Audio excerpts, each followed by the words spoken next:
மாடா மேய்ச்சி நிக்கிறீங்க. பார்த்தா குதிரை மீக்கி குதிரை மந்திரத்துல மாடாயிட்டது. நக்கல் தானே வேணாங்கிறேன். இந்த நக்கல் அப்போ நான் என்ன மேய்ச்சிட்டீங்க பார்த்தா என்ன விளங்குது? 2 மாடு நிக்குவா. 2 மாடு யாரு? எதை கேக்குறீங்க நீங்க? எதையண்டா? வெள்ளைய கேக்குறீங்களா சிவப்ப கேக்குறீங்களா? அப்படியா? சிவத்த மாடு யாரு? சிவத்த மாடுன்றா. அப்ப வெள்ளை மாடு? வெள்ளை மாடுன்றா. எங்க கட்டுறீங்க தம்பி? எதை கேக்குறீங்க? எதையண்டா? சிவப்ப கேக்குறீங்களா வெள்ளைய கேக்குறீங்களா?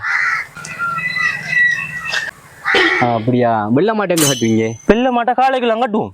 அப்ப சிவப்பு மாடு காலைக்கெல்லாம் கட்டுவோம். என்ன சாப்பிடும்? எந்த மாட்டை கேக்குறீங்க? எந்த மாட்டு என்ன சொன்னா? சிவப்ப கேக்குறீங்களா வெள்ளைய கேக்குறீங்களா?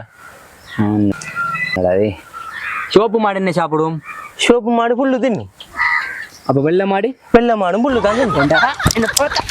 எப்படி விளங்குது? மாடு மேய்க்கிறவனோட அன்பா நடக்க சொல்லி வீடியோ போடுறானு பாமண்டு கதப்பம் வந்தா சிவப்பு மாடு என்ன செய்யுது, பச்சை மாடு என்ன செய்யுது, நீல மாடு நிக்க விடுத்துக்குள்ள நீ